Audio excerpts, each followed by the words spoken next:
São belos os pés do mensageiro que anuncia a paz.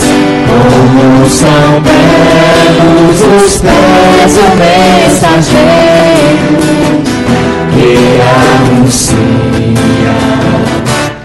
o Senhor. Ele vive, Ele reina, Ele é Deus e Senhor.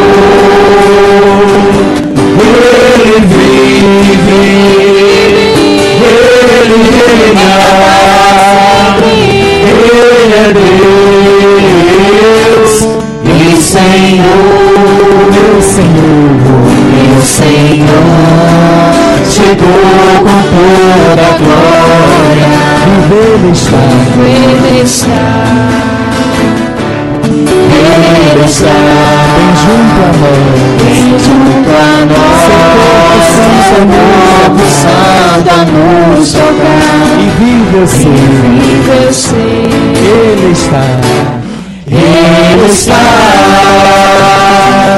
Ele vive, Ele reina, Ele é Deus e Senhor. Ele vive, Ele reina, Ele é Deus e Senhor. O Senhor esteja convosco. Ele está no meio de nós. Proclamação do Evangelho de Jesus Cristo, segundo João. Glória a vós, Senhor. Naquele tempo disse Jesus: em verdade vos digo, quem não entra no redil das ovelhas pela porta, mas sobe por outro lugar, é ladrão e assaltante. Quem entra pela porta é o pastor das ovelhas. A esse o porteiro abre, e as ovelhas escutam a sua voz. Ele chama as ovelhas pelo nome e as conduz para fora. E depois de fazer sair todas as que são suas, caminha à sua frente, e as ovelhas o seguem, porque conhecem a sua voz. Mas não seguem um estranho, antes fogem dele, porque não conhecem a voz dos estranhos. Jesus contou-lhes esta parábola, mas eles não entenderam o que ele queria dizer. Então Jesus continuou: em verdade vos digo, eu sou a porta das ovelhas. Todos aqueles que que vieram antes de mim são ladrões e assaltantes, mas as ovelhas não os escutarão. Eu sou a porta, quem entrar por mim será salvo. Entrará e sairá e encontrará pastagem.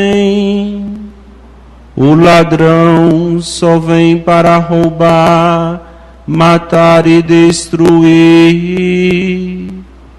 Eu vim para que tenham vida e a tenham em abundância.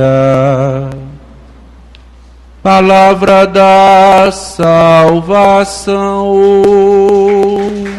Glória a vós, Senhor. Eu vim para que todos tenham vida, que todos tenham vida plenamente. Eu vim para que todos tenham vida, que todos tenham vida plenamente. Quando eu me dirigia para cá, hoje de manhã, eu fazia memoricamente uma retrospectiva daquilo que eu vivi, daquilo que vocês poderiam ter vivido antes e daquilo que vocês estão vivendo hoje. E ao mesmo tempo, quando a gente acaba se atendo a uma coisa, é necessário que nós também nos atemos a algumas. A gente só precisa de uma única palavra: que a gente se converta. Por quê? Porque no meio desses 25 anos, com certeza muita gente saiu arranhado e se arranhou. Porque de fato a gente não conseguiu enxergar a voz do pastor. E nesses 25 anos, muita gente escolheu ao ladrão, ao até mesmo participar do redil das ovelhas. E quando a gente não consegue reconhecer isso, a gente se perde no caminho. Quantos e quantos irmãos nossos que nós conhecemos, que nos ajudaram a construir essa igreja, pastoralmente, materialmente falando, hoje a gente nem sabe o paradeiro de tal pessoa. E às vezes até mesmo nós sabemos. E aí é necessário que também nós comecemos um outro processo desse aprofundamento da nossa fé, reconhecendo Jesus como pastor primeiro. E quando a gente consegue reconhecer isso, a gente consegue construir mais 25 e mais 25 anos à frente. Porque é necessário que nós nos convertamos a cada dia da nossa vida. É necessário que nós comecemos a abrir o nosso coração a Deus, vendo Ele que de fato é a porta que nos direciona, que nos encaminha, que nos impulsiona a chegar ao redil tanto desejado que nós almejamos. Com certeza nesses 25 anos, tiveram frades que nós amamos de coração, mas também tiveram os frades que a gente não chegou muito a cheirar o rosto dele, não. Isso é uma verdade, é o lado humano da gente. Mas isso não é motivo que nós, ao mesmo tempo, nos afastemos. E se nós prestamos bem a atenção, a primeira leitura ela vai dizer que no meio dos 11, Pedro levanta e toma a palavra. E nós muito bem sabemos que em uma casa onde não tem um pastor, a coisa vira bagunça. E em muitas dessas vezes a gente é necessário e é preciso também que a gente faça uma retrospectiva pelas vezes em que nós de fato não conseguimos escutar, enxergar e ouvir, seja lá a conjugação que a gente queira, ou o verbo ou a palavra que a gente deseje, para exemplificar a nossa ação. Mas era necessário que nós nos coloquemos diante de Deus. Por que isso? para que a gente possa cantar novos hinos ao Deus da vida. Um hino de louvor, um hino de agradecimento, porque nessa igreja, com certeza, algumas pessoas que aqui estão ou que nós conhecemos casaram. Também pessoas aqui foram batizadas. Nós demos essa graça de começar uma caminhada cristã.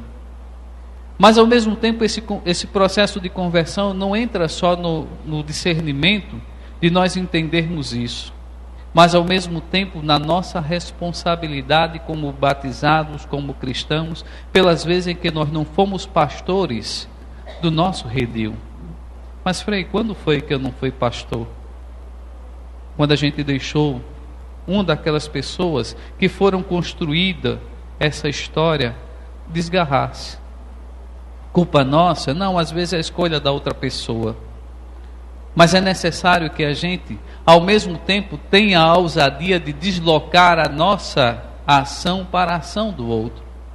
Porque com certeza, talvez a gente nunca tenha tido a oportunidade, ou então, graças a Deus, nunca tenha passado a necessidade de receber a visita de alguém.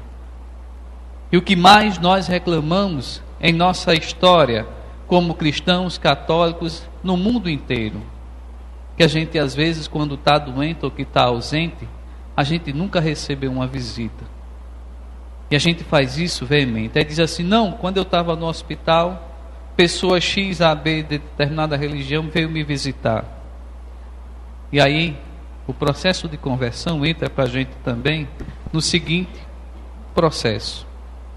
Faça a pergunta, quantas vezes você saiu de casa para visitar alguém que não seja do seu aprisco, que não seja do seu redil?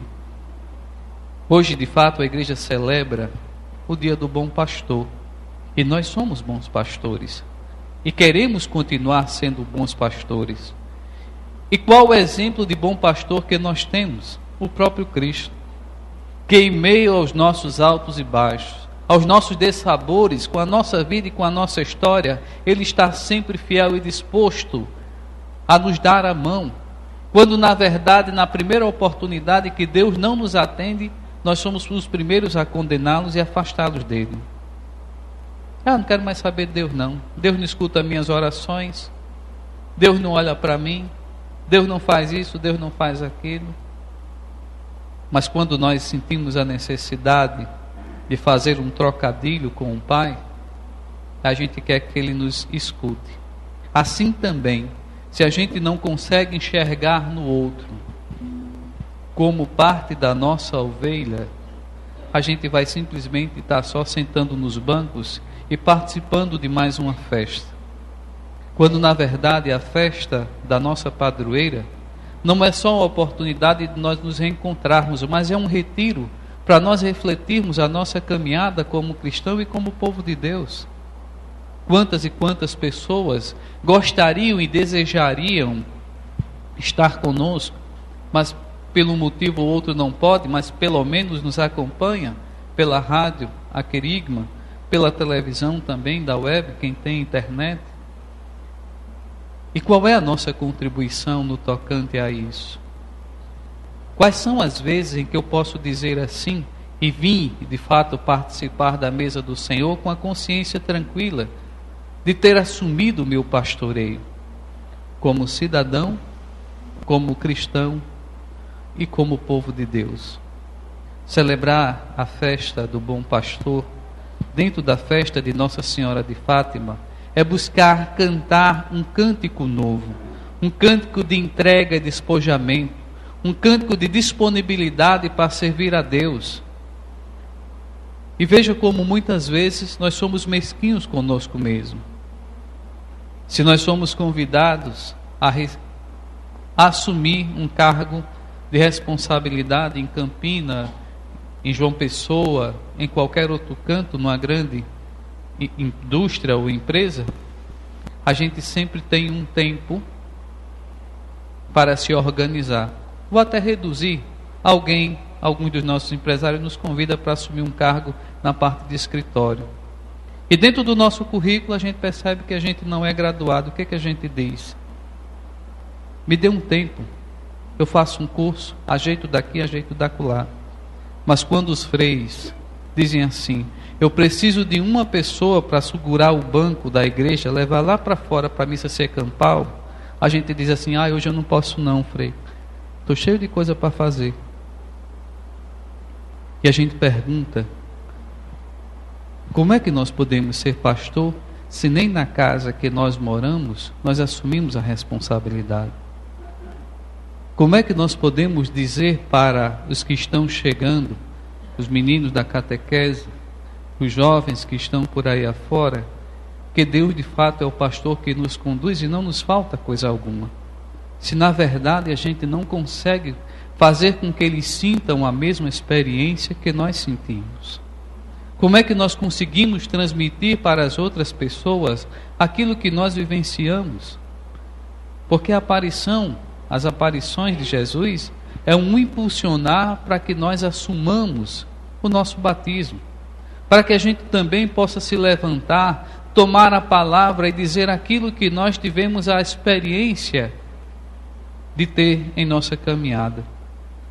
Por isso, meus irmãos e minhas irmãs, celebrar 25 anos não é só simplesmente celebrar um jubileu de prata, não nosso, de uma capela, mas ao mesmo tempo é também nós começarmos a enxergar aquilo que os nossos olhos não quiseram ver.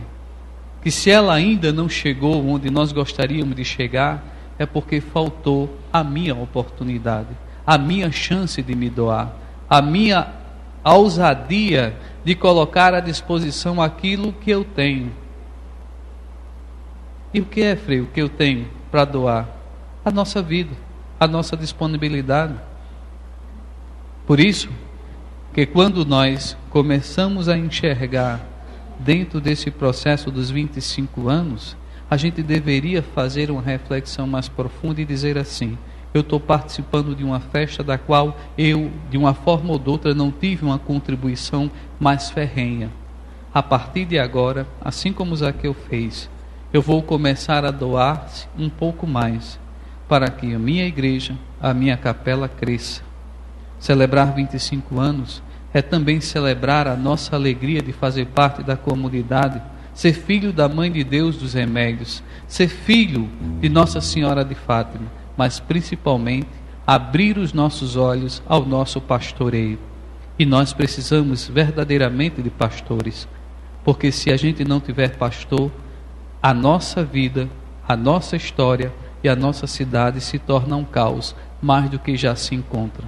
Peçamos ao Pai do céu que nos abra o coração, nos converta no fundo da nossa alma, para que a gente entenda o que é ser pastor dentro da nossa igreja